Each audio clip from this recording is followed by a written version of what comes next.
Assalamualaikum warahmatullahi wabarakatuh. Saya Siti Kazia Hadatfani dengan NIM 666124010. Di sini saya akan menjelaskan tentang analisis digital governance, Dinas Pemberdayaan Perempuan, Perlindungan Anak dan Keluarga Berencana Kota Serang menggunakan matriks archetype Well and Rose. Selamat menyaksikan. Dari analisis ini memiliki 3 tujuan, yaitu memetakan pola tata kelola digital DP3AKB Kota Serang menggunakan matriks archetype Well dan Rose. Yang kedua itu menghitung e-government index berbasis komponen SPBE dan UNEGD. Yang ketiga itu mengidentifikasi gap dan memberikan rekomendasi perbaikan digital governance. Nah, ruang lingkupnya itu yang pertama itu ada portal resmi DP3AKB yang dimana website informasi layanan, pengumuman dan dokumen publik dinas. Yang kedua itu ada aplikasi ragam, yaitu aplikasi pelaporan dan penanganan kasus kekerasan berbasis gender. Yang ketiga itu ada klinik digital anak yang dimana ini adalah platform konsultasi dan pemantauan tumbuh kembang anak. Dan yang terakhir itu ada e-reporting PPA atau sistem pelaporan elektronik perlindungan perempuan dan anak. Selanjutnya ini adalah landasan teori Well dan Rose, yang dimana ini adalah IT Governance Matrix Archetype. Menurut Well dan Rose 2004, IT Governance adalah struktur hak keputusan dan kerangka akuntabilitas untuk mendorong perilaku yang diinginkan dalam penggunaan teknologi informasi. Nah, Matrix Archetype ini mengklasifikasi siapa yang berwenang membuat keputusan TI atau teknologi informasi. Dari Well dan Rose ini, mereka mempunyai 6 archetype. Yang pertama itu ada bisnis monarki, yang pengambilan keputusan itu eksekutif bisnis senior, dengan karakteristik utama itu keselarasan bisnis tinggi dan fleksibel bisnis. Resikonya itu rendah.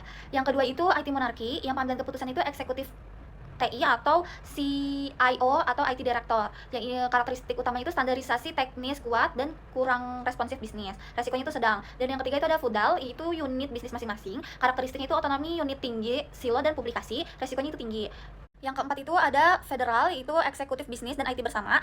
Karakteristiknya itu keseimbangan terbaik, kompleks koordinasi. Nah, resikonya itu rendah. Yang keempat itu ada IT duopoli, itu eksekutif TI dan unit bisnis. Karakteristiknya itu kolaborasi TI bisnis, standar fleksibel. Resikonya itu rendah ke sedang. Terus yang terakhir itu ada anarki. Ini tuh adalah merupakan individu atau subunit mandiri yang karakteristiknya itu inovasi lokal tinggi, chaos, dan resiko keamanan.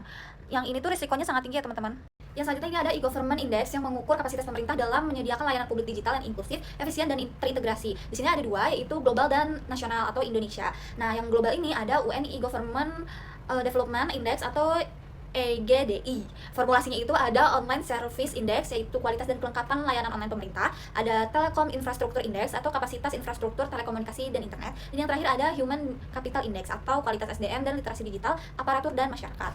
Nah, di Indonesia juga ada, yaitu indeks SPBE. Di sini ada 4, yaitu aspek kebijakan, yaitu regulasi dan pedoman SPB daerah. Yang kedua itu tata kelola, dan di dalamnya adalah struktur organisasi dan kepemimpinan teknologi informasi. Yang ketiga ada manajemen, yang di sana ada proses manajemen risiko dan layanan teknologi informasi. Dan yang terakhir itu keempat ada layanan SPBE atau kualitas dan jangkauan layanan digital.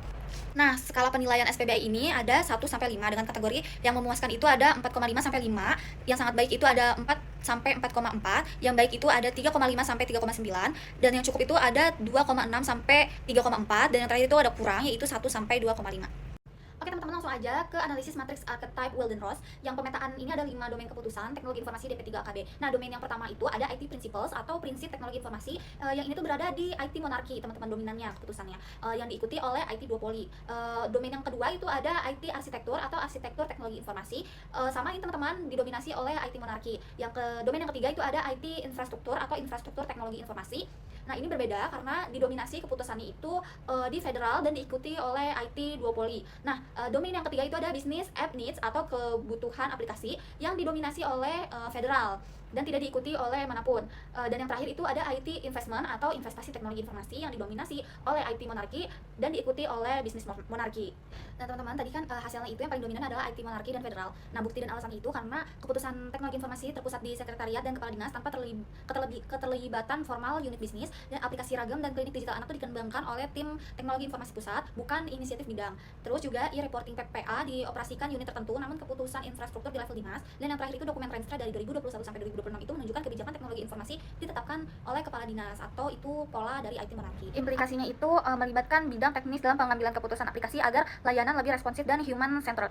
Perhitungan dari e-government index yang berbasis dengan SPBE score dan adaptasi UNEGDI DP3AKB Kota Serang. Yang pertama itu ada indeks SPBE Kota Serang, estimasi berbasis dokumen publik. Yang aspek kebijakan SPBE-nya itu regulasi teknologi informasi daerah itu belum lengkap, itu bergantung kebijakan kota juga. Terus tata kelolanya itu infrastruktur IT governance belum formal karena kabit TI-nya belum definitif. Terus manajemen SPBE-nya itu manajemen risiko dan SLA belum terdokumentasi. Yang terakhir itu ada layanannya, itu ada 4 sistem digital aktif, aksesibilitasnya juga terbatas. Nah, rata-rata indeksnya itu dikategorikan cukup, yaitu 2,88/5.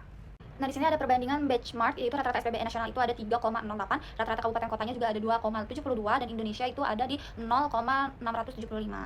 Baik semuanya, kita sudah berada di kesimpulan, yaitu ada 3 kesimpulan di sini. Yang pertama, archetype domain dari Well dan Rose. DP3 AKB Kota Serang ini menerapkan pola IT monarki dengan elemen federal parsial dengan keputusan teknologi informasi yang berpusat di pimpinan dinas, belum melibatkan unit bisnis secara formal dalam 5 domain keputusan Well dan Rose.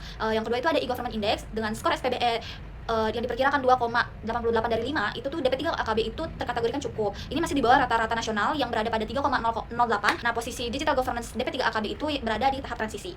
Sebelum ditutup, di sini saya memiliki saran dan rekomendasi perbaikan berbasis gap analisis archetype dan e-government index.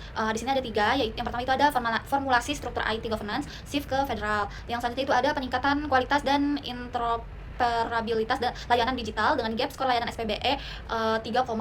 Yang terakhir itu ada penguatan kapasitas SDM dan literasi digital. Gapnya itu ada tata kelola dan manajemen 2,6 sampai 2,8. Baik teman-teman, terima kasih. Mohon maaf jika banyak kesalahan dan kekurangan. Wassalamualaikum warahmatullahi wabarakatuh.